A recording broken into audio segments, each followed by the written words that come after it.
ಮಾಧ್ಯಮದಲ್ಲಿದ್ದವನು, 50 ವರ್ಷ ರಾಜಕಾರಣ ಮಾಡಿದ್ದೀನಿ.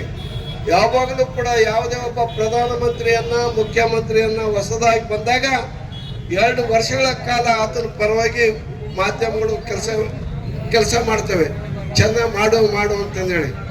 ಆತ ತಪ್ಪು ಹೆಜ್ಜೆ ಇಟ್ಟಾಗ ವಿರೋಧ ಪಕ್ಷಕ್ಕೆ ಶಕ್ತಿ ನೀಡುವಂತ ಕೆಲಸವನ್ನ ಮಾಧ್ಯಮಗಳು ಮಾಡ್ಕೊಂತ ಬಂದಿದ್ದೇವೆ.